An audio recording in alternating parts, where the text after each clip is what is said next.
لوگ خادم حسین رضوی کا مذاق اڑاتے رہے. دیکھو اس شخص کی زبان کتنی سخت ہے. کیا ایسی باتیں کسی عالم دین کو زیب دیتی ہیں؟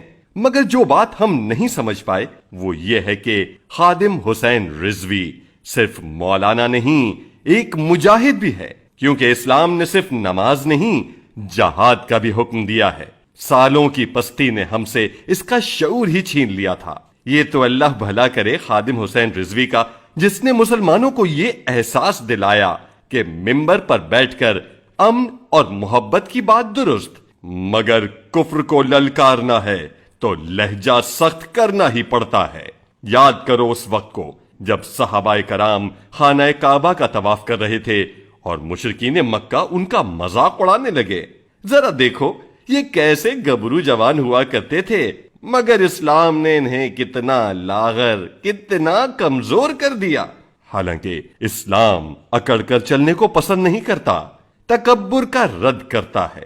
مگر جب بات کفر کو جواب دینے کی آئی تو اللہ تعالی نے صحابہ کو حکم دیا کہ خوب اکڑ کر چلو تاکہ کفار پر تمہارا رعب پیدا ہو. اور مسلمان آج تک کعبے کا طواف کرتے ہوئے اسی سنت پر عمل کرتے ہیں. یہی کام خادم حسین رضوی نے کیا، کفر کو سخت ترین انداز میں للکارا. ہماری اپنی قوم تو اس مرد مجاہد کا یہ سمجھے بغیر ہی مذاق اڑاتی رہی کہ اس کی یہ سخت زبان دراصل کفر کے خلاف ہے. مگر کفر کا دل خوف سے لبریز ہوتا چلا گیا، یہاں تک کہ خادم حسین نے ہالینڈ پر ایٹم بم گرانے کی بات کی. جن کے دل ایمان سے خالی تھے وہ ایک بار پھر چیخ اٹھے، یہ کیا بات ہوئی؟ یہ کون سی حکمت عملی ہے؟ یہ بابا ہمیں مروائے گا. کچھ تو ناپ تول کر یہ بتانے لگے کہ ہمارے میزائل ہالینڈ تک پہنچ ہی نہیں سکتے. میزائل تو نہ پہنچ سکے، مگر خادم حسین کی للکار ضرور ہالینڈ تک پہنچ گئی. اے میرا فتوی ہے، ہالینڈ جڑا جڑا مسلمان رہتا اس استاد کو گھر جا کے قتل کر دو. وہ کہتا میں پڑھانے ہی پڑھانے خاکے.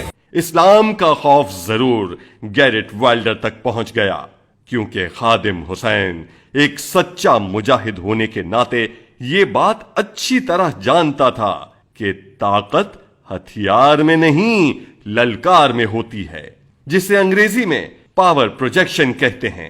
یعنی اپنی طاقت کا کچھ اس طرح اظہار کرو کہ طاقت استعمال کرنے کی نوبت ہی نہ آئے.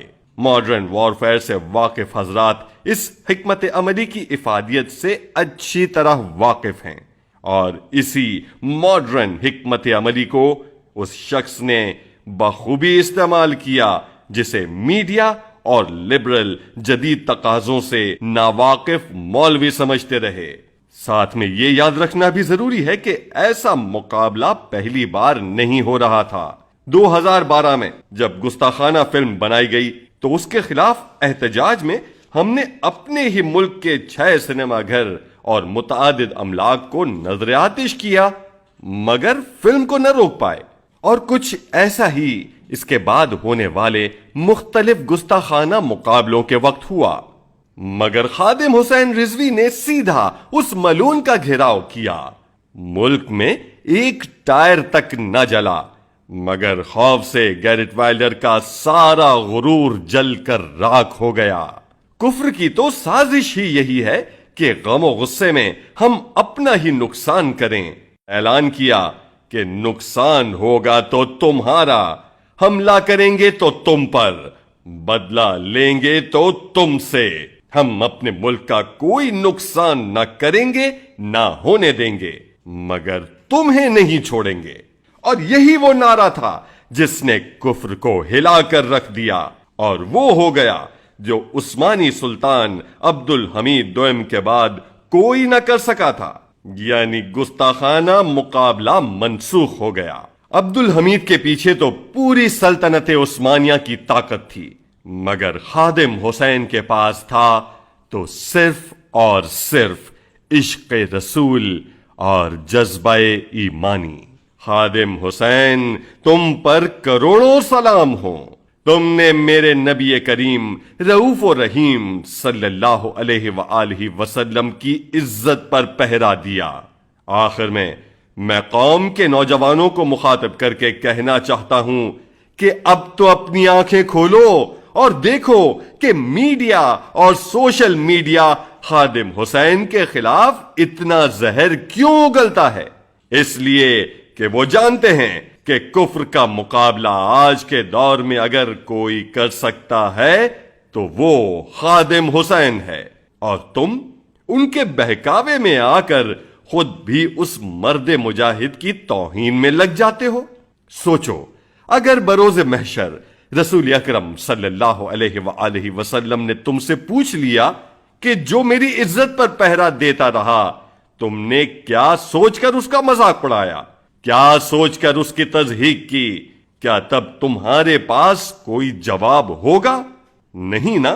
اسی لیے میں کہتا ہوں ابھی بھی وقت ہے، اس مرد مجاہد کی عظمت کا اقرار کرو اور کفر کے فریب کا انکار۔ اسی لیے میں کہتا ہوں کہ یہ وقت خادم حسین پر تنقید کر کے اس کی آواز کو کمزور کرنے کا نہیں، بلکہ اس کی آواز میں آواز ملا کر اسلام دشمنوں کا مقابلہ کرنے کا ہے۔ جاگو میری قوم کے نوجوانوں، کہیں دیر نہ ہو جائے۔